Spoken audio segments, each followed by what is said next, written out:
Natal ini kan yang paling ribut biasanya kan karena Banser jaga gereja. Sekarang nggak ribut, kenapa? Karena Pak Prabowo juga menyuruh jaga gereja. Akhirnya coba kalau Pak Prabowo nggak menyuruh kadernya jaga gereja, pasti kiai jaga gereja dibully. Berhubung sekarang sananya jaga gereja ya, loh yo toh, emang gitu aja.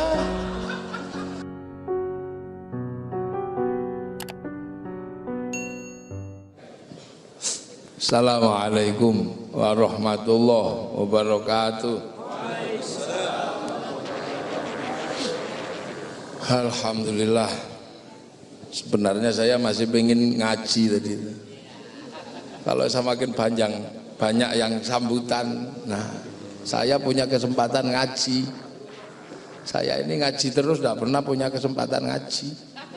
Nah tadi itu penjenengan, saya punya kesempatan ngaji, jadi ingat Allah wujud kita mbako mukhalafatul lil khawadisi qiyamu binafsihi wahdaniyah qudrati rota ilmu. Itu nek ndak NU ndak bisa. Itu ndak NU ndak bisa. Dan itu mesti NU kampung. Yang di kota nggak bisa. Makanya kalau tadi ngikut semua desa kabeh. Ya, desa semua. Bismillahirrahmanirrahim. Bismillah, alhamdulillah, wassalatu wassalamu ala rasulillah Sayyidina Muhammad ibn Abdillah wa ala alihi wa ashabihi wa azwajihi wa dzurriyyatihi wa ahli baitihi wa man tabi'ahum bi ihsan ila yaumil qiyamah. Para alim, para ulama, jajaran syuriah, tanfidiyah, pengurus besar Nahdlatul Ulama, Yai Zaki Mubarak, Yai Abdul Manan, Yai Agus, Yai Sudrajat, seluruh kiai yang hadir yang saya hormati, dan alhamdulillah malam hari ini kita kerawuhan cucu Hadratus Syekh Yai Hasyim Asy'ari, Bunyai Lili Wahid. Tidak tahu tadi di mana Bunyai Lili Wahid. Alhamdulillah beliau masih menyempatkan untuk nengoki tinggalannya Mbah Hasyim Asy'ari. Dan alhamdulillah malam hari ini di suasana libur kita masih menyempatkan waktu datang untuk ngaji. Para tamu undangan, hadirin wal hadirat yang berbahagia. Jadi NU itu tidak mudah. Jadi NU itu jadi Islam yang paling berat. Kenapa? Karena i'tiqad menjadi muridnya ulama itu tidak mudah. Apalagi sampai bikin gerakan yang namanya Nahdlatul Ulama, itu adalah sesuatu yang sangat berat. Kenapa? Karena meyakini menjadi ulama sekaligus muridnya ulama itu artinya apa? Meyakini sebagai pewaris yang merupakan ujung tombak Islam yang semakin jauh dari Rasulullah. Jadi ulama itu sebuah predikat yang diberikan oleh Rasulullah kepada siapapun yang menjadi ujung tombak yang membawa Islam yang semakin jauh dari Rasulullah, jauh waktu dan jauh tempat. Nah, orang yang semakin jauh waktu dan jauh tempat dari Rasulullah itu ibarat sungai. Ini sudah sampai di muara. Sahabat itu adalah pengikut Rasulullah yang di hulu, jernih. Sumber yang sangat jernih, seger.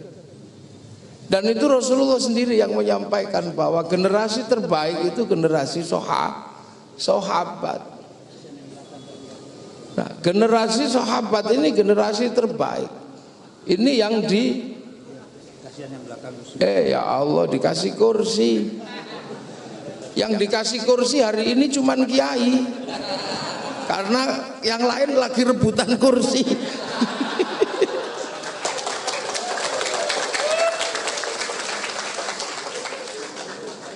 Ya, mohon maaf ini kiai.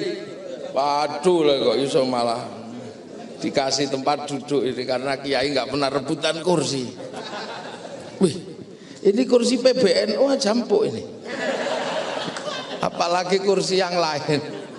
Ini kayaknya kursi warisan. Jadi menjadi ulama apalagi sampai menyebut sebagai kebangkitan ulama itu membangkitkan kesadaran ujung tombak pembawa Islam yang semakin jauh dari Rasulullah. Jadi ada urut-urutannya. Yang ketemu Rasulullah ini yang paling bagus, yang bisa mencontoh Rasul. Ini yang paling bagus ibarat sungai ini yang di hulu. Makanya ini generasi terbaik. Selanjutnya sudah mulai meraba-raba. Karena apa? Nanya sahabat dulu Rasul seperti apa? Oh Rasul nyuruh begini.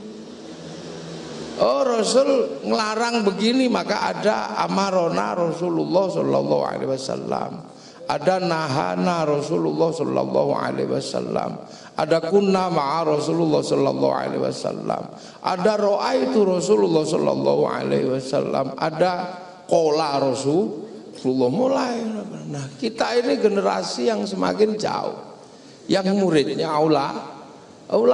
Ibarat sungai itu sudah sampai muara, airnya sudah kotor luar biasa, sudah campur kayu, campur batang kucing, sudah campur-campur. Makanya menjadi ulama itu berat, karena mesti apa? Mesti menyampaikan Islam yang begitu jernih kepada orang-orang yang sudah tidak jernih lagi. Nah itulah kita. Makanya ulama-ulama ini tidak suka kalau kemudian ada upaya-upaya pembersihan yang tidak masuk akal, yang disebut pembersihan melalui pembersihan dari bid'ah, dari tahayul, khurafat. Ini tidak pas. Makanya Rasulullah cuma menyampaikan mayuridillahu bihi khairan yufaqihu fiddin. Siapa yang dikehendaki menjadi baik oleh Allah akan dikasih ngerti dalam urusan agama. Lah khairan di situ itu nakirah. Khairan dimanapun kalau nakirah maknanya khairan kamilan, kebaikan yang sempurna. Lah kebaikan yang sempurna itu kalau dipakai manusia itu nggak bisa sempurna karena manusia itu makhluk yang tidak sempurna. Makanya kebaikan yang sempurna kalau diberikan manusia itu nggak bisa berdiri sendiri. Makanya kebaikan manusia itu nggak bisa berdiri sendiri. Sering saya contohkan sekarang misalnya yang paling baik siapa malam hari ini? Ya saya. Loh yang paling baik siapa? Ya saya. Dikasih mic, dikasih kursi, disyuting sendirian. Loh ya Imanan ini pemilik gedung ini aja disuruh berdiri kok, kayak kondektur. Saya tiba-tiba baru datang kayak sopir duduk ini loh. Jadi saya ini kadang kayak Kiai Said duduk di kursi gini. Loh ya kan duduk loh, karena yang paling baik. Nggak usah protes sampean. Saya ini yang paling baik. Udah lah, jadi kalau baik malam hari ini siapa? Saya diundang dari Jogja, naikkan pesawat. Itu LDNU juga nggak main-main, kasih tempat duduk bisnis. Jadi sendirian saya gini tadi. Wah enak bisnis itu ternyata. Sampai di sini sambut-sambut salaman gitu. Sampai saya banser itu ngurus salah apa? Loh karena apa? Baik, paling baik malam hari ini saya. Ya mana ini sepuh nyebutnya Al Mukarrom ke saya. Lah ini itu baik. Tapi itu tidak boleh saya sampaikan di sini yang terbaik. Saya nggak bisa, karena kebaikan saya nggak bisa berdiri sendiri kalau tidak ada panitia yang bikin pengajian. Kalau nggak ada panitia yang bikin pengajian di sini, ya saya nggak duduk di sini. Nah kalau sudah gitu yang baik siapa? Ya panitia. Ya nggak bisa. Kalau saya nggak datang panitia kecewa. Nah kalau ini baru dua sudah nggak jelas yang baik siapa. Bisa kelahi saya sama panitia. Saya baik kata panitia. Kalau nggak ada saya yang bikin acara ya nggak ada panjenengan duduk situ. Ini baru dua kebaikan udah nggak jelas siapa yang baik. Nah kalau yang ketiga yang saya libatkan sampean ngotot lah, kalau saya nggak duduk di sini apa itu namanya pengajian? Ya enggak. Ya kalau nggak ada yang duduk di sini ini bukan pengajian, ini cekson. Ini cekson. Karena saya kiai mungkin agak keren dikit ya jadab lah. Kalau roto geblek ya gendeng gitu dah. Ya bisa gemblung. Ini lah. Baik itu nggak bisa berdiri sendiri. Makanya umat Rasulullah kekinian ini ulama-ulama kita sering dibilang tidak revolusioner, tidak peduli dengan perkembangan zaman. Yang lain sudah Allahu Akbar, PBNU masih Allah Akbar. Ya, yang lain sudah bawa bendera tauhid la ilaha illallah. Kiai kalau bendera tauhid malah untuk nutup mayat. Keranda mayat itu tulisannya la ilaha illallah. Ini gimana? Lah ini makanya PBNU ini sering dibully sekarang. Nahdlatul Ulama ini sering diolok-olok. Kenapa? Karena dianggap tidak up to date. Lah ini kan resikonya ulama yang benar-benar mendudukkan umat ini, kebaikannya nggak bisa berdiri sendiri. Saya diolok-olok, kiai kafir kalau tidak mensetujui bendera la ilaha illallah sebagai bendera khilafah. Ya saya jawab, kamu jangan paksa saya untuk mensetujui benderamu yang bertuliskan la ilaha illallah. Saya benderamu yang bertuliskan la ilaha illallah untuk khilafahmu saya nggak setuju. Tapi kalau kemudian kamu mengatakan aku tidak suka la ilaha illallah, ya nanti dulu. Bendera PKI itu Palu Arit. Saya nggak mau kalau Palu Arit jadikan bendera oleh PKI. Oh tak sadok orang bikin bendera Palu Arit.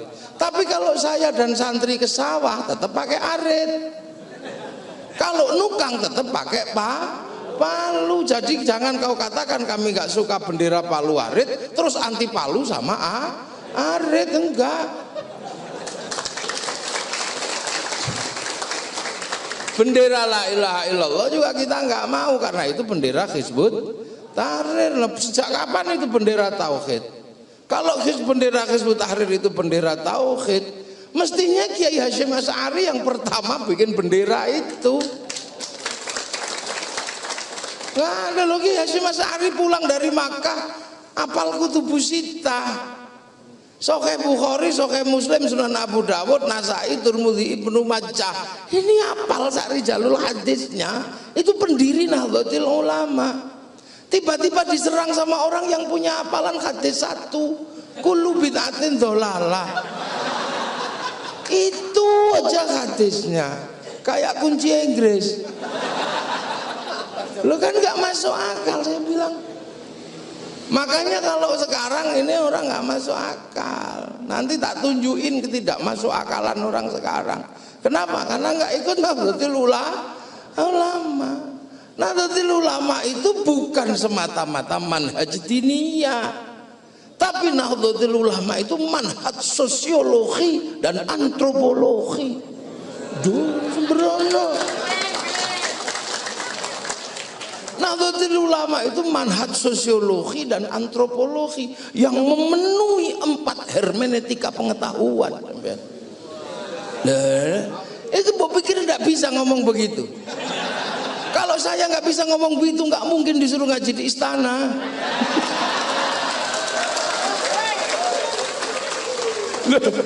Nahdlatul Ulama ini bukan semata-mata persoalan diniyah yang sampean sebut itu. Ini memenuhi etika pengetahuan dari sosiologi, antropologi, dan memenuhi hermeneutika epistemologi. Nggak bisa sampean. Loh, sekarang gini. Sekarang ini kan sudah keyakinan sampean jadi NU, jadi Muhammadiyah, jadi LDII, jadi apa Persis. Itu kan sudah akidah. Akidah itu keyakinan, dalam bahasa pengetahuan namanya ideologi. Ideologi itu hermeneutika keempat. Hermeneutika keempat itu ideologi. Hermeneutika ketiga itu apa? Historiografi. Hermeneutika kedua itu narasi. Hermeneutika satu itu real life, kenyataan hidup. Nah, Rasulullah ketika hidup itu real life. Yang tahu siapa? Ya sahabat yang hidup bersama Rasulullah. Setelah Rasulullah dan meninggal, sahabat meninggal, yang lain apa? Taunya dari mana? Dari cerita. Nah, cerita itu narasi. Kalau seneng dinarasikan baik, kalau nggak seneng dinarasikan jelek. Nah, kalau sudah jadi cerita, baru mengalami hermeneutika ketiga. Namanya apa? Historiografi, penulisan dengan fakta. Lah sampean mau percaya dari tulisan fakta siapa? Nah, itu namanya ideologi lah. NU itu memenuhi kriteria itu. Makanya ber-NU ini selamat secara diniyah, secara dunia akan selamat karena tidak mengalami patahan pengetahuan, sampean tidak mengalami missing link, tidak ada mata rantai yang hilang.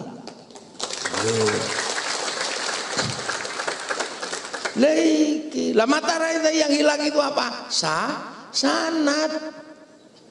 Ngededak melu NU itu. Makanya wong NU ya selamat biasa aja. Nggak pernah terus ikut enggak. Kenapa kok begitu? Ya karena sadar ini pangkat muridnya ulama, ketemu dengan generasi yang ada di Indonesia. Yang generasi sini ini sudah generasi akhir. Udah nggak bisa, mau dijernihkan ya nggak bisa. Orang di sini sudah punya budaya. Islam datang ketika masyarakat sini sudah punya budaya, punya kehidupan sosial, bahkan agama. Lagi lho Kang, nek ngono muni ngono ya iki lho Kang. Makanya kalau ikut ulama itu saya harus sadar, muridnya ulama itu yang begini ini kebaikannya nggak bisa berdiri sendiri. Sampean sehebat apapun hari ini, ayo NU punya yang namanya apa? Biro umroh, biro haji, ya, apa itu namanya itu? Asbihu. Saya pernah ikut asbihu, berangkat asbihu. Enak saya kalau ikut asbihu, ditunjukkan makam-makam. Kalau ikut yang lain kan nggak ditunjukin makam. Loh, asbihu apa? Sekarang kalau berbicara asbihu, seindah itu Islam melakukan ibadah haji, tapi umat Indonesia pergi haji nggak bisa bersih semua oleh umat Islam. Kalau pergi haji orang sini pasti naik pesawat. Yang nyiapin pesawatnya siapa? Yahudi. Yang bisa bikin pesawat itu Yahudi dulunya. Pak Habibie suruh bikin pesawat yang nggak jadi. Wong namanya tetuko, sing teko ra tuku-tuku, sing tuku ra teko. Nggak bisa. Lah, bikin masjid Istiqlal, arsiteknya Muslim, bukan Nasrani. Nggak bisa kita ini. Sekarang ngaji itu begitu indah kan? Yang bikin syuting siapa? Bukan orang Islam, itu Jepang. Make-nya juga Jepang. Sampean yang pakai puji putih itu Cina yang bikin. Nggak bisa. Makanya ulama ini benar-benar dituntut untuk apa? Untuk benar-benar menjaga kekhalalan umat. Karena Islam ini adalah menjaga kekhalalan manusia minad dari dunia ila daril akhirah. Jadi halal tetap halal. Lah sekarang orang lupa, maunya halal tapi haram. Lah ini ulama misalnya sekarang ribut masalah rokok. Orang tidak merokok itu baik, bagus. Saya juga bukan perokok. Seluruh perempuan pasti suka kalau laki-lakinya tidak merokok. Pasti suka. Tanya, suka laki-lakinya nggak ngerokok? Lo suka? Nggak ada suka laki-laki ngerokok. Suka perempuan. Bau ya apek. Nah di saat laki-laki ini rokok, NU ini yang paling dianggap tidak masuk akal. Sudah jelas rokok itu bermasalah. Tekstual kedokteran mengatakan sumber penyakit itu. Tekstual keibuan apa sampean? Lagi ana teke kabeh gitu kan. Bahkan ditulis menyebabkan gangguan. Tapi kenapa kiai tidak sepatnya mengambil hukum haram seperti yang lain? Nggak bisa. Kalau dihukumi haram, maka kehalalan rokok yang terkait umat menjadi keharaman. 174 triliun masuk APB dari cukai rokok. Kalau rokoknya diharamkan padahal hukum dasarnya rokok tidak haram, maka apa 174 triliun akan haram masuk ke dalam APBN. APBN-nya najis, haram. Untuk bangun jalannya haram. Makanya orang kalau mengharamkan rokok dosa lewat jalannya pemerintah. Loh, makanya ulama tetap menjaga kehalalan dan kewarasan terkait rokok. Cara menjaganya gimana? Ya cuma ditanya, sampean kenapa nggak ngerokok? Karena kalau ngerokok pusing kiai, makruh. Lah kenapa kamu ngerokok? Lah kalau nggak ngerokok malah pusing kiai, wajib gitu. Loh ini ulama jaga. Karena apa? Membersihkan umat hari ini dari unsur itu. Nggak mungkin, dari hukum dasarnya nggak ada. Pancasila haram, bangga. Tapi Pancasila haram ini adalah sebuah upaya penghalalan umat dari unsur khurafat dan bid'ah. Maunya begitu. Tapi begitu dijatuhkan hukum haram berpancasila, orang masih hidup di Indonesia. Seluruh pembelian di Indonesia menggunakan uang rupiah. Seluruh uang rupiah ada stempelnya Pancasila. Maka yang menggunakan Pancasila dalam menggunakan uang yang ada stempelnya Pancasila, ketika dia mengharamkan Pancasila, dia haram. Gila kiai.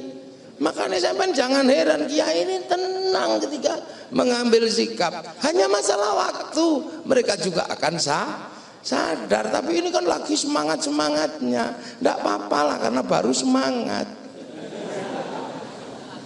Jadi itu, ini memang baru semangat, tidak apa-apa. Jadi makanya menjadi ulama itu tidak mudah, karena berada di dalam ruang akhir zaman. Seluruh produk Yahudi haram, hati-hati. Bank itu produk Yahudi. Seluruh Nasrani haram. Loh, sampean punya istri kalau nggak bersentuhan dengan orang Nasrani, jelek istrinya sampean. Karena yang bisa bikin bedak dengan baik itu orang Prancis, Nasrani. Kalau bedak Banten siapa yang mau sekarang? Beras ditumbuk ya belonteng semua. Ini kewarasan ulama itu diuji di hari ini.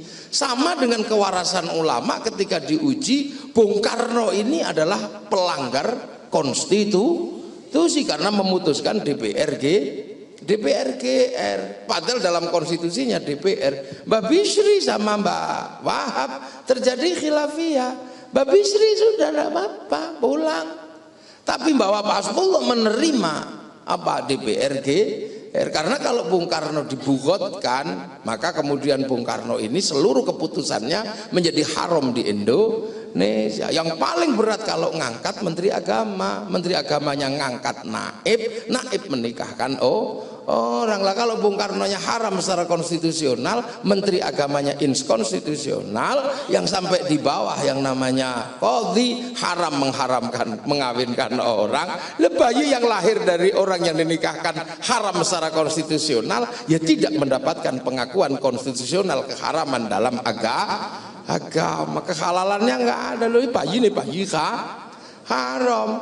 Tapi setelah itu beres sudah, bawa pulang, bawa masakan yang enak-enak, dimasak sana. Mbak Bisri dipanggil, dek, dek ipar, ya Kang, ini aku masak yang enak.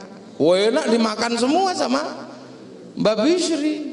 Ya Kang, aku wis suwe ramangan masak kayak gini, masak nggak lama aku. Udah kangen aku masakan begini, terima kasih saya sudah diinget-inget dibikin masakan yang enak. Tapi kalau urusan DPR GR saya tetap gitu kan. Nah itu di NU itu biasa kayak begitu. Menjaga kewarasan ulama ini yang paling berat di zaman akhir. Makanya ulama ini tidak gerasa gerusu, dikit-dikit haram, dikit-dikit haram. Konsekuensi hukum lanjutannya yang dijaga, dan nanti kita uji siapa yang paling benar nanti.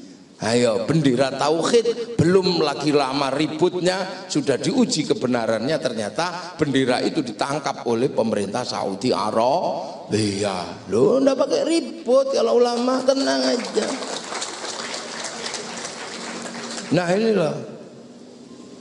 Lah ini itu yang lebih berat lagi, NU itu hari ini apa? NU itu secara tegas mengatakan penerus Wali Songo. Lu penerus Wali Songo itu dipikir teruskan ngopeni kuburan gitu. Jadi dibayangkan nek penerus Wali Songo itu kegiatannya ziarah kubur. Itu kan peninggalan yang ada. Peninggalan yang berwujud kuburan. Lu Wali Songo itu apa? Wali Songo itu agen of social change, agen perubahan di Indonesia yang mampu membawa minat zulumat ilan. Itu Wali Songo. Wali Songo itu kreatornya Indonesia. Bagaimana puluhan bangsa bisa bersatu dalam satu negara, itu kreatornya adalah Wali Songo. Makanya menjadi aneh kalau kemudian orang yang tidak punya prinsip keulamaan mengatakan Wali Songo tidak ada. Karena apa? Dia kehilangan sebuah subsistem. Makanya kan dia terus bilang Wali Songo tidak ada. Ya cuman anehnya yang bilang Wali Songo semuanya nggak ada itu jenggotnya panjang itu aja. Ada Badrus Salam, ada Zainal Abidin, panjang. Akhirnya Kiai Said kan jengkel, dasar orang kalau memang jenggotnya panjang itu goblok. Kan itu awalnya mereka bales Kiai Said yang goblok. Penerus Wali Songo kok mengatakan orang berjenggot itu goblok, sedangkan semua Wali Songo itu berjenggot. Lah katamu kemarin nggak ada, kok sekarang Wali Songonya berjenggot? Itu asalnya. Ya cuman kan banyak gorengan. Wali Songo ini kreator yang mengatur bagaimana ini menjadi satu entitas politik dan kebudayaan. Itu yang ngerjain Wali Songo. Bagaimana wilayah bagaimana kawasan yang sebelumnya raja, hamba, kawulo, gusti, patik, raja. Ini kan nggak bisa sembarangan, sampean. Berkasta-kasta, bersuku-suku, berbangsa-bangsa, kok bisa jadi satu? Ini kan keajaiban dunia. Waktu itu seorang peneliti civil society, loh aku ya tak ngomong nih wis ngene. Peneliti civil society yang namanya Ernest Geller, dia kaget. Indonesia ini keajaiban. Kenapa? Arab itu puluhan bangsa, satu bangsa dipikul puluhan negara. Eropa itu satu bangsa dipikul puluhan negara. Lu kok di sini ada puluhan bangsa bisa dipikul oleh satu negara kesatuan Republik Indonesia. Padahal kesukuannya paling banyak, bangsanya paling banyak, wajah berbedanya paling banyak, bahasanya paling banyak. Lu coba di Surabaya aku, sampai di Solo isih aku, sampai ke Bumen enyong, sampai enyong, sampai di sini abdi, terus sampai di sini gue. Nah ini kan ya apa piye Solo priwe priben ke barat dikit kunaon kumaha kiopo gitu kan. Loh, bahasanya beda, makanannya beda. Nah ini lah kita kadang kalau karena ini dianggap kita ini sudah mobil tinggal make, lupa belajar gravitasi, lupa belajar aerodinamis. Bagaimana Indonesia yang penuh sisi banyak ini ceringit-ceringit kok bisa menjadi aerodinamis? Ini yang kerja siapa? Ya Wali Songo itu yang kerja, menawarkan konsep baru yang namanya persamaan. Ini nanti jangan dikira-kira PKI ini enggak ini. Sama rata, sama rasa. Itu bahasanya apa? Musyarakah, persekutuan. Sama saja, kamu sama, kita sama, saling pengertian. Itu musyarakah yang sekarang jadi bahasa masyarakat. Raja hamba hilang karena apa? Diganti bahasa kesamaan yang namanya kullukum ra'in wa kullukum mas'ulun an ra'iyati. Jadilah ra'iyah atau rakyat. Tapi orang sini belum kerasa, karena yang kawulo masih boleh bilang kulo, yang hamba masih boleh bilang ambo, yang sahaya masih boleh bilang saya. Enggak kerasa. Terus kemudian proses sosialnya dirubah dalam sebuah konsep kebersamaan, wasyawirhum fil amri yang namanya musyawarah. Kalau musyawarah jangan menang-menangan, itu konsepnya adalah tafassahu fil majalis fafsahu yafsakhillah, maka namanya majelis. Nah, namanya majelis. Kemudian mau ngangkat pemimpin dikasih kursiyun, wasi'a kursiyus samawat. Nah, ketika konsep besar ini jalan menghasilkan yang namanya teritori atau kawasan. Lah kawasan yang dibangun dengan konsep para wali sebagai kreatornya ini dari Sabang sampai Merauke, di entitas ini dengan sebutan wilayah. Wali itu apa? Ya wali meninggalkan wilayah. Ini sampean mengatakan penerus para wali, pertahankan Islam, pertahankan wilayah.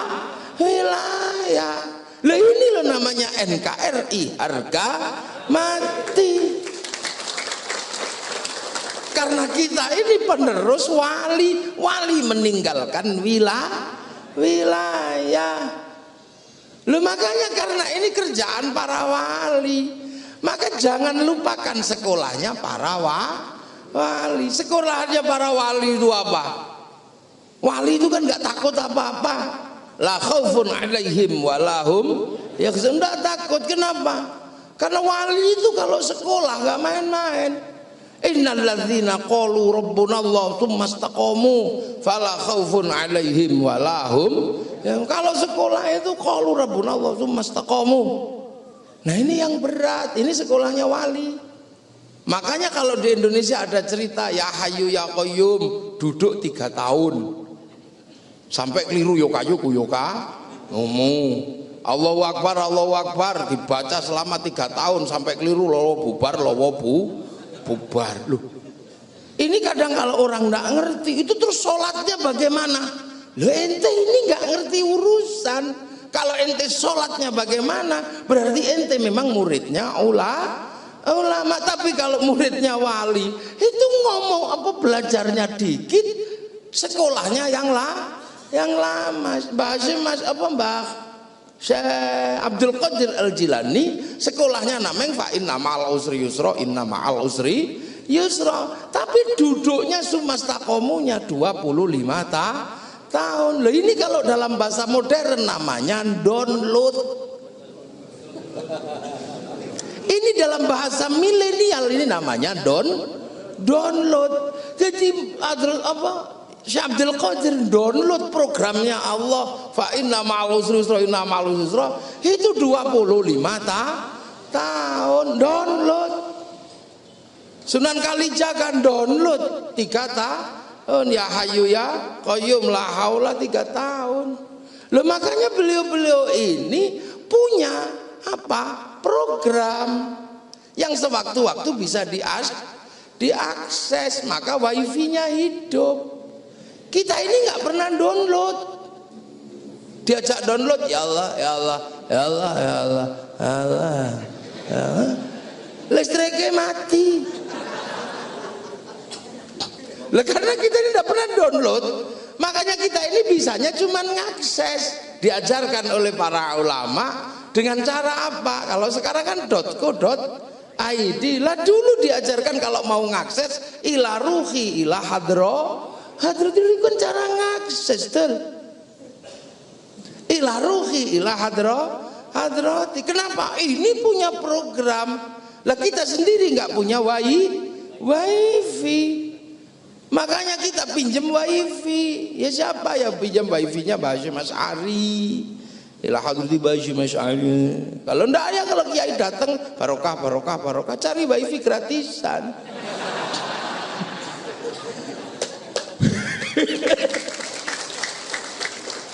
Lah, Istighosah ini adalah kurikulum dasarnya para ahli sekolah, para wali itu. Makanya lah, cuman karena ini kan Istighosah modern, jadi orang jam rampung. Allah ada HP-nan ya Allah. Ini bener. Itu dulu ila ruhi ila hadrati ila .co.id buka link itu kalau bahasa dulu. Sekarang oleh orang milenial kayak sampean, kan orang milenial ini kan sudah nggak punya program apa-apa, bisanya cuma ngakses, download sendiri, tidur, beli kuota nggak mampu, ya cari wifi yang lewat barokah. Ya, itu di NO berlaku. Loh, makanya sampean jangan sembrono dengan Nahdlatul Ulama. Kurikulumnya itu sampai kapanpun kontekstual. Nggak pernah mengkotek sedikit pun. Makanya yang lain itu hujahnya pasti mencela-mencela. NO stabil dari dulu ya begitu. Lah, orang kalau sudah download innalladzina qalu rabbuna Allah tsumma istaqamu tatanazzalu alaihimul malaikah alla takhafu wa la tahzanu. Malaikatnya turun, punya khatam. Lha iku lho bolo malah makanya para wali itu konsultannya langsung malaikatnya Allah. Makanya di NU itu para wali dari dulu itu cespleng. Ditanya, Yai, itu kira-kira hujannya kapan? Ya, walinya nanya ke malaikat hujan, Kang, hujannya kapan? Kan gitu. Oh, 3 hari lagi, Kang. Itu udah konsultannya langsung kok. Lah, tatanazzalu alaihimul malaikah. Sampean nggak bisa bayangkan Mbah Hasyim Asy'ari tiap malam itu download untuk bikin Nahdlatul Ulama. Ini sholat hajat 2 rakaat pertama yang dibaca surat At-Taubah 41 kali, rakaat kedua surat Kahfi 41 kali. Iki lha mulane NU itu barang hidup. Bukannya NU itu mati, NU itu hidup. Makanya kita yang mati gak pernah download ini numpang NU, baru sampean hidup. Jangan merasa menghidupkan NU, kita ini dihidupi oleh NU. dibalik-balik. Kotak berjalan itu isinya penuh, kenapa? Karena coba kalau Kiai Sudrajat tok, ya nggak penuh. Lu NU itu sudah dihidupkan, malam-malam dihidupkan, wa minal laili fatahajjat, dihidupkan oleh para wali dulu. Lu coba NU ini, makanya sampean jangan NU ini dihidupkan sana. Mbah Hasyim Asy'ari waktu mau bikin Nahdlatul Ulama ditekan oleh yang lain, cepet Kiai bikin NU, Wahabi sudah merajalela. Enggak, saya nggak mau bikin NU. Kalau NU ini didirikan untuk menahan Wahabi, saya khawatir nanti orang NU ini akan tumbuh dalam hatinya ghillal lilladzina amanu. Sekarang yang paling berat itu jaga itu, ghillal lilladzina, kebencian sesama kaum muslimin. Maka kemudian Mbah Hasyim pergi ke Mekah istikharah. Hasil istikharahnya apa? Beratnya luar biasa. Yuriduna ayutfi'u nurallahu biafwahihim wa ya'ballah illa yutimma nurahu walau karihal kafirun. Akan ada masanya orang-orang madamkan cahayanya Allah, tapi dibiarkan sama Allah. Kenapa? Karena Allah akan menyempurnakan cahayanya. Lah NU itu ditaruh di dalam akan disempurnakan cahayanya oleh Allah. Makanya sampean jangan sekali-sekali ngelawan, tenang aja. NU diantem gitu, jadi ake. Loh iya, semakin diantem semakin ditekan. Kalau kemudian yang berada dalam pokok-pokok Nahdlatul Ulama downloadnya juga nggak berhenti, listriknya nggak mati, sistem online jam 3-nya tetap hidup, NU nggak akan ada masalah. Lah tapi kalau pokok-pokok NU-nya jam 3-nya tidur, lah ya susah kita ini. Yang menyambung ini lah, biar jangan sampai ini wifi ini mati. Lah kalau bibarokati Gus Muafik ibaratnya kan, terus Al-Fatihah tuh gitu. Saya di online, padahal saya offline. Ya mate itu nggak nyambung ke sana. Makanya mekanisme jam 3 pagi itu sangat penting bagi kalangan Nahdlatul Ulama ini yang hidupkan, dan itu kerjaannya Suriah. Ya, loh, saya ini jelek-jelek Suriah itu.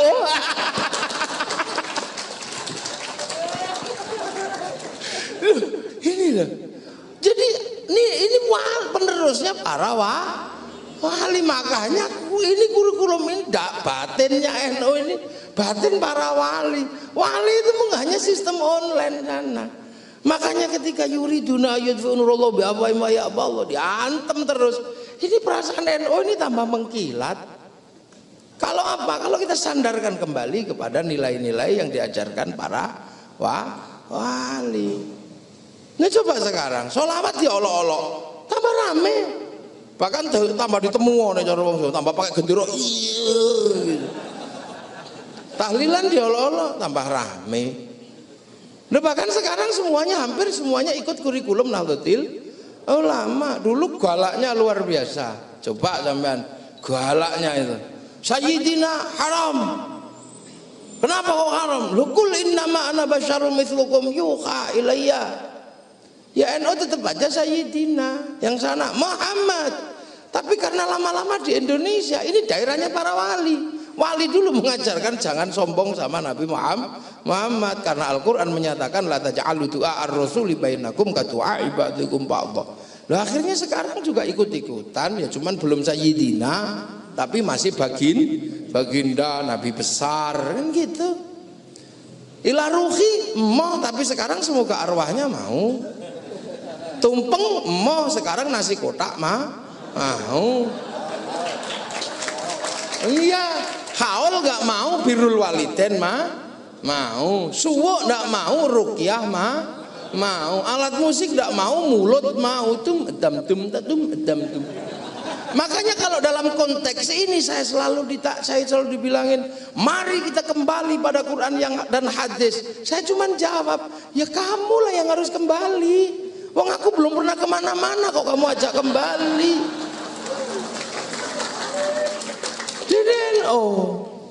Lo makanya Ini titik-titik paling kritis. Nah, ulama di mana kita akan situ?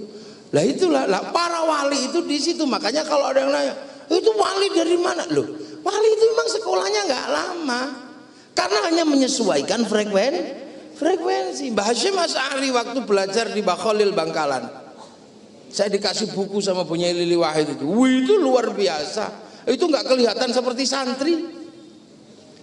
Mbah Hasyim di Bangkalan itu lebih mirip kayak babu sama Mbah Khalil.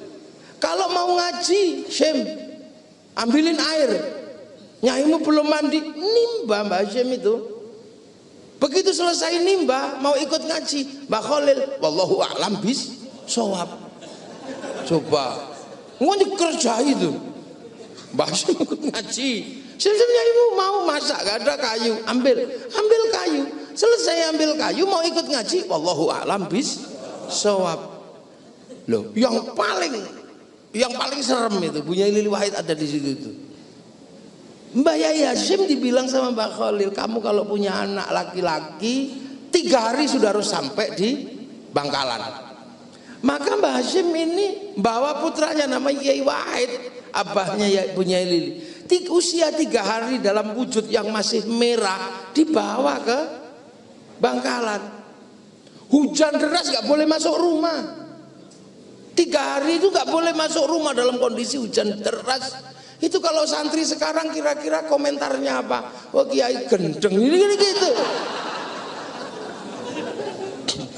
Lu tapi Mbah Hasyim Mbah Khalil sedang mencoba menyamakan frekuensinya Mbah Khalil sama Mbah Hasyim agar hati ini frekuensinya sama, karena semua disimpan di dalam hati qalbun. Begitu frekuensi batin sama Mbah Khalil ini sudah tidak ada suudzon dalam frekuensi yang sama, apa yang terjadi? Ibarat flash disk sama hard disk, programnya sudah sama, ilmunya share it.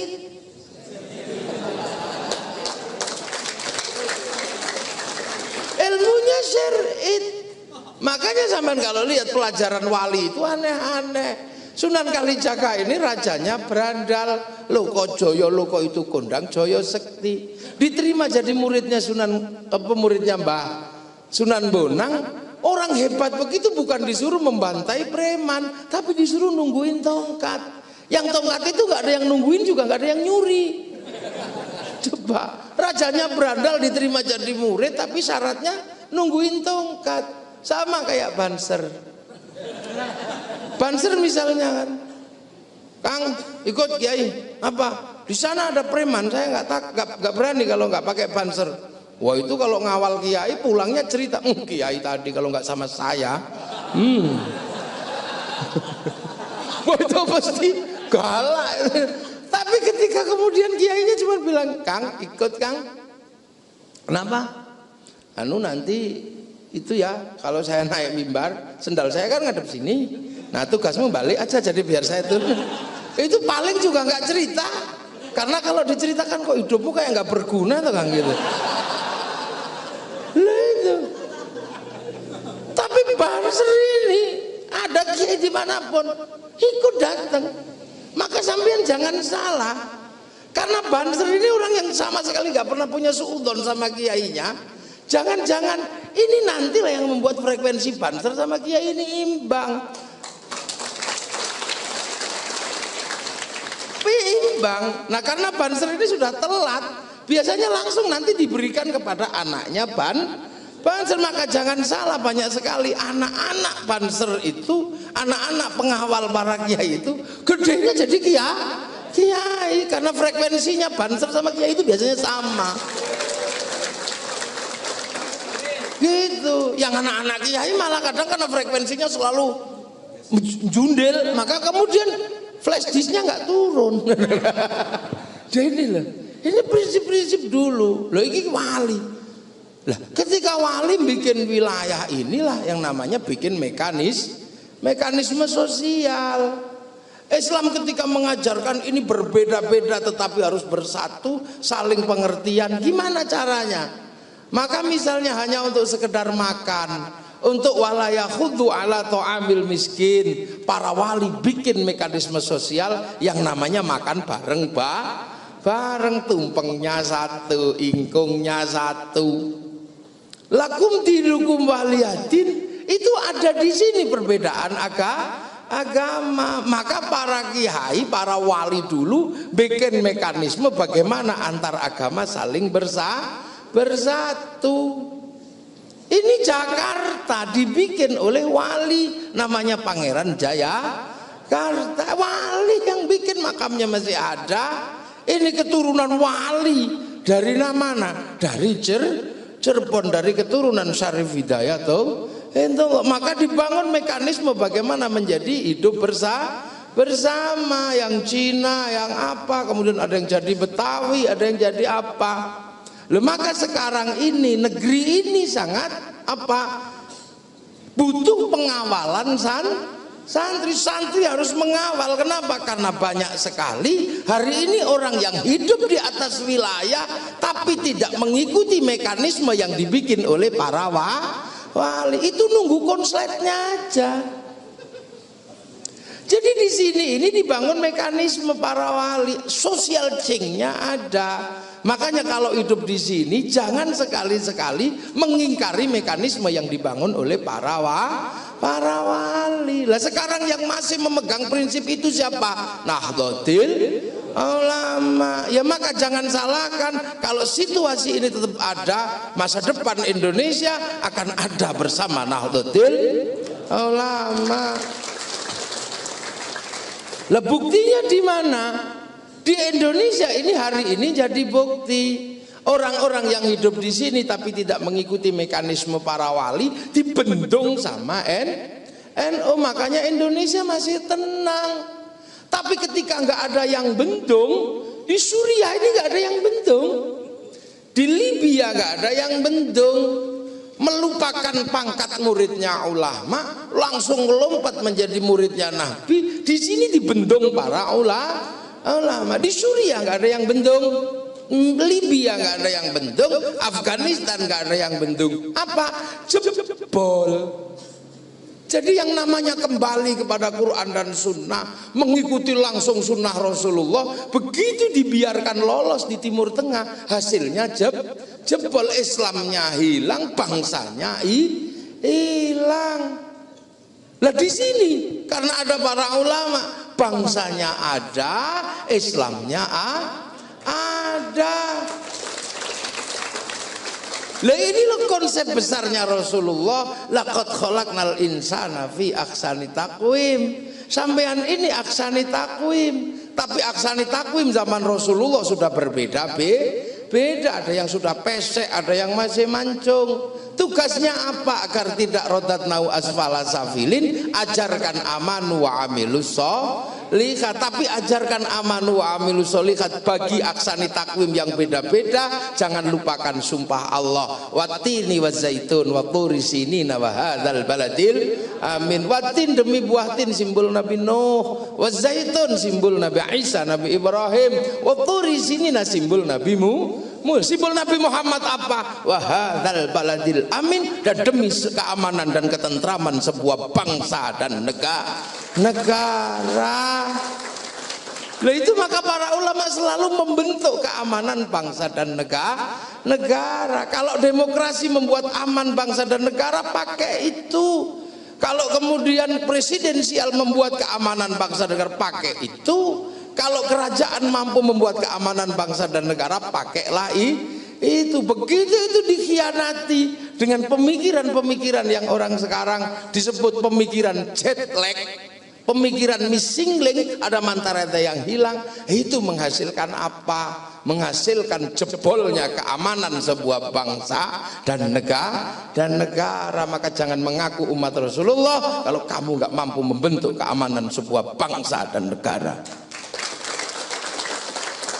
Loh ini loh, makanya kita di mana-mana ngelihat Hizbut Tahrir di sini jadi masalah. Dia mengatakan kami membawa Islam, iya kamu juga ngajarkan aman wa amilus sholihat, tapi karena konsep baladil aminmu Filistin maka ribut di Indonesia. Kan gitu, Bashir yang ngajarkan aman wa amilus sholihat, wong dia pondok pesantren ngeruki, tapi karena konsep baladil aminnya Afghanistan ya ribut di Indonesia.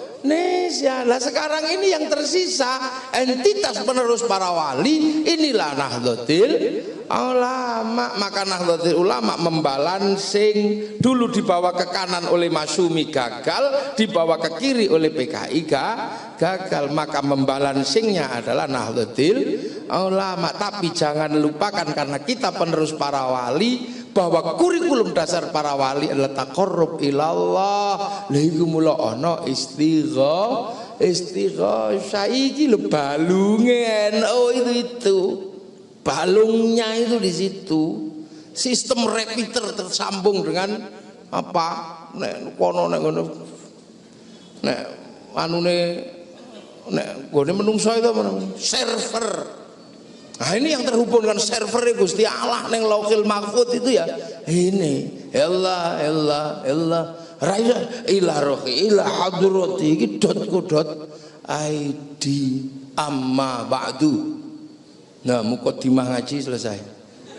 Loh, belum mulai saya ngajinya. Lah ini kan pengantar aja saya. Lu urung ngaji saya. Jadi tenang aja, jam berapa sih? Nah itu jadi makanya kalau NU kemudian mengambil sikap kalau sudah terkait bangsa dan negara, ini dianggap memang cuma kamu yang punya bangsa dan negara. Enggak usah. Ya enggak, ini disiapkan oleh para wali dengan sebutan wilayah untuk siapapun warga negara Indonesia. Lah, tapi kalau kemudian ada yang konslet keluar dari konsepnya para wali, ya jebol. Wong di sini ini bangsa agamanya berbeda dari dulu. Makanya kita ini punya Indonesia ini enak. Satu contoh malam Natal, ya, Natal ini. Natal ini kan yang paling ribut biasanya kan karena Banser jaga gereja. Sekarang nggak ribut, kenapa? Karena Pak Prabowo juga menyuruh jaga gereja. Akhirnya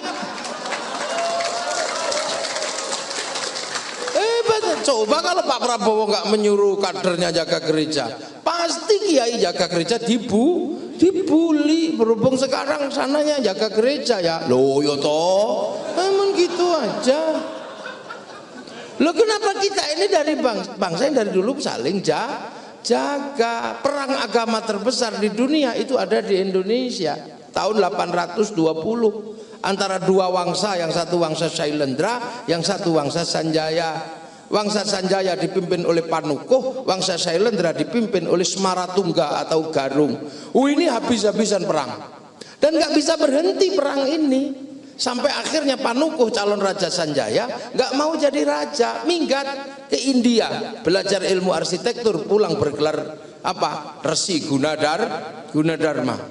Lah si Semaratungga semakin keras tapi akhirnya menang, Hindu habis, diwajar sama Semaratungga yang Buddha. Sampai akhirnya pengen bangun candi. Begitu mau bangun candi nggak punya arsitek, yang bodoh semua. Cari arsitek, ketemu orang Hindu namanya Panukuh, diminta untuk bangun candi Buddha. Jadilah sebuah candi Hindu, apa nuansanya Hindu padahal candi Buddha, namanya Sambara Budura yang dikenal dengan apa? Borobudur. Lah kok dilala anaknya Semaratungga yang Buddha totok jatuh cinta sama orang Hindu, namanya Pramodawardhani jatuh cinta sama Panukuh. Bayangkan geng Buddha ngamuk anaknya cinta sama orang Hindu, tapi sebagai bapak ya sudah, anak nikahkan merem gini, sudahlah.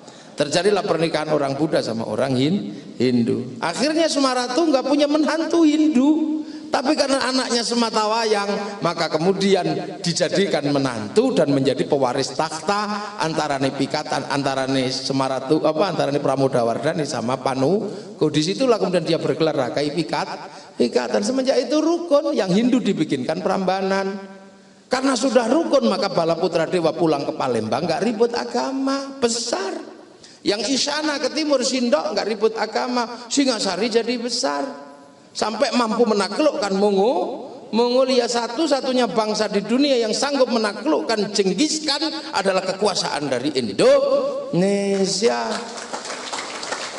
Arab runtuh, Eropa runtuh, Cina bahkan runtuh, sampai di sini takluk sama kekuasaan di Indonesia. Makanya jangan pernah merasa sebagai bangsa kecil, sampean bangsa besar, tinggal menggali dan menjaganya. Lah Majapahit punya kekuasaan besar, dirukunkan lagi biar nggak pecah. Maka kemudian tertuanglah sebuah tulisan Bhinneka Tunggal Ika yang ditulis oleh Empu Tantu. Semenjak itu rukun dan saling menjaga. Makanya orang kalau nggak ngerti sejarah bangsa ini akan kaget kalau lihat Banser jaga gereja, padahal saling menjaga antar agama. Kalau Banser jaga gereja itu sesungguhnya adalah warisan asli bangsa Indonesia. Nah sekarang banyak yang ngikut, nah sudah berhenti, nggak ada perdebatan lagi, tinggal ucapan selamat Natal. Nah, nanti kalau Pak Prabowo juga ucapkan selamat Natal juga nggak ribut lagi. Pak Jokowi selamat Natal, Pak Prabowo selamat Natal, Pak SBY selamat Natal, Gus Dur selamat Natal, Kiai Said selamat Natal, Pak Syafi'i Ma'arif selamat. Udah selesai. Nah yang baru-baru yang ribut itu siapa sebenarnya? Ya kan ini kan supporter.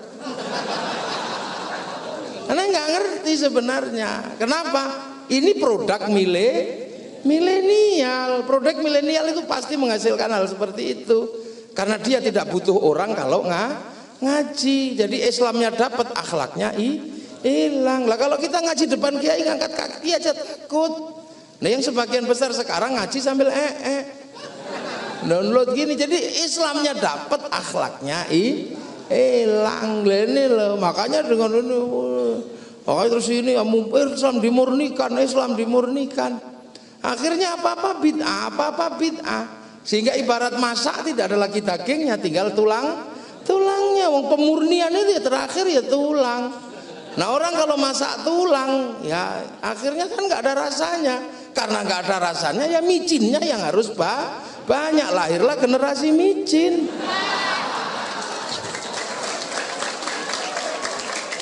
Lu kan itu, jadi yang sampean sebut kenapa muncul generasi micin itu karena sudah nggak punya bumbu yang lain. Kalau NU nggak akan pernah buat micin, dong bumbunya masih banyak. Mari kita berkumpul, tahlilan masih ada, yasinan masih ada, orang ngumpul lahiran ada, apa aja masih lengkap. Manakiban malunya lengkap lah kalau NU itu. Jadi kalau ada gerakan politik butuh orang, NU yang paling siap. Iya. Tinggal harus percaya sama nahkodanya ini.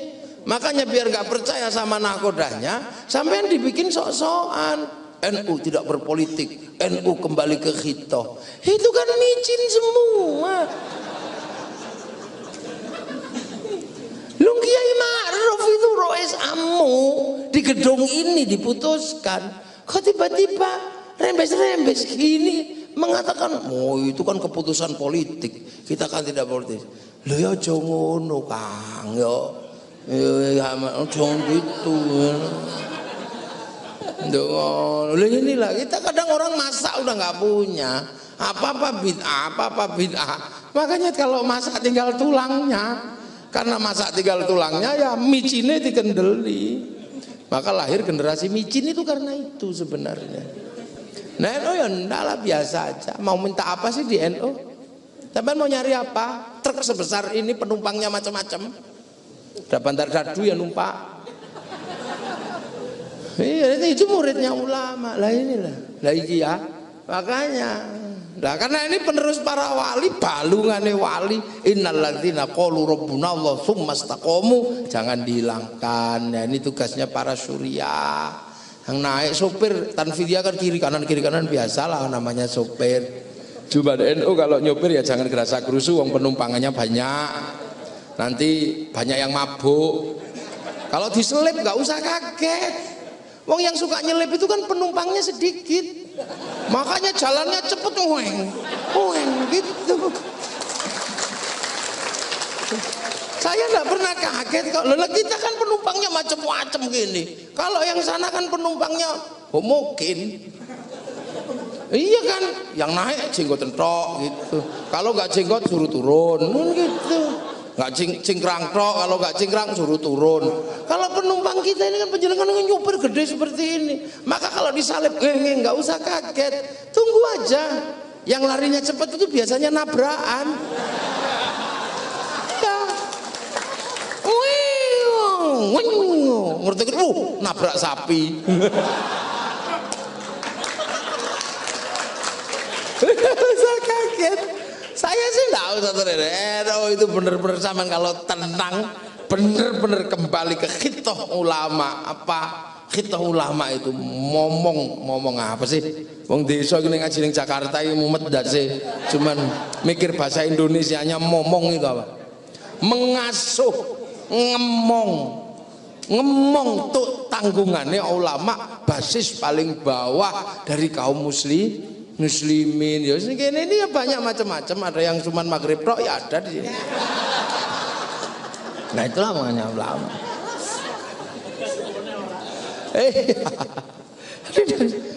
Nah kalau kesadaran ini ada terus dipelihara, insya Allah bangsa ini akan terjaga. Dari itu loh. Jadi kalau sampai yakin ini apa tinggalan Indonesia ini kenapa? Karena nggak main-main kan. Yang namanya musyawarah, musyarakah, ra'iyah. Ini bukan bahasa tongkrongan. Ini menjadi bahasa resmi negara. Wilayah itu bahasa resmi negara yang tertuang di dalam Undang-Undang Dasar Negara Republik Indonesia 1945. Lah kalau sampean mengaku penerusnya para wali, pertahankan wilayah. Itu loh makanya kemudian kalau nggak ngerti yang harga mati itu Islam, iki wong Islam anyaran. Ya orang tahu persis NKRI harga mati ini adalah wilayah adalah teritorinya para wali meninggalkan wilayah dan Nahdlatul Ulama adalah penerus Wali Songo, maka kemudian mempertahankan wilayah. Makanya kalau yang tidak berbicara tentang wilayah ini pasti bukan penerus para wali, mungkotek dari Indonesia. Kita aja kok repot ya. Lah iki sing kudu dijaga betul. Makanya Mbah Hashim setiap malam, para wali tiap malam tidak pernah putus membangun hubungan koneksi antara server Gusti Allah karo dunya. Nah kita kadang itu lupa, makanya ya semoga aja teman-teman yang dalam wilayah Indonesia yang kena bencana ini adalah tidak usah mengutuk Allah ya. Ini memang alam itu begitu. Kalau di tepi laut ya lautnya utah ya kena, kalau di dekat jurang jurangnya longsor ya kena, kalau di dekat sungai sungainya banjir ya kena. Makanya hiduplah di real estate. Iya hidup di real estate dan itu bukan Nahdlatul NU itu desa-desa karena kesalahan kita apa? Lo NU itu kalau di desa karena kita ini orang yang punya kesalahan tapi membanggakan. Kenapa? Ngelawan Belanda, ngelawan politik nggak bisa, lawan secara budaya. Man tasyabbaha biqaumin fahuwa minhum. Belanda pakai sepatu, kita pakai sendal. Belanda pakai sendal, kita pakai sendal kayu. Belanda pakai sendal kayu, kita pakai sendal kayu, pentolnya satu. Makanya Mbah Hashim sudah pernah mengatakan man tasyabbaha biqaumin fahuwa minhum. Makanya Tebu Ireng waktu disuruh bayar pajak dengan pakai gulden, nggak mau. Kalau mau bayar pakai sapi silakan, tapi kalau pakai gulden nggak mau karena gulden duit Belanda dan Mbah Hashim sudah menyatakan man tasyabbaha biqaumin fahuwa minhum. Akhirnya digerebek Pondok Tebu Ireng. Tapi besoknya minta maaf Belanda kepada Tebu Ireng karena pabrik gula cukir niku cerobonge meluntir dadi angka 8. Nah, itu yang kerja gitu harus ada sekarang masih. Itu namanya Mbah Rosyidi sama Mbah Basaruddin dulu. Yang punya kerjaan gitu. Nah sekarang nggak ada yang kerja gitu. Iyalah makanya harus ada di NU yang masih ngurusi begitu. Saya dulu masih suka begitu tapi sekarang agak lupa. Nah ini ada, nah ini lah makanya ya alhamdulillah istighosah ini memang butuh. Kenapa ini nafasnya Nahdlatul Ulama. Semoga semuanya bermanfaat dan kita dijauhkan dari sesuatu yang tidak kita inginkan dan semua mendapatkan ridha dari Allah, besok mendapatkan syafaat Rasulullah Muhammad sallallahu alaihi wasallam. Al-Fatihah.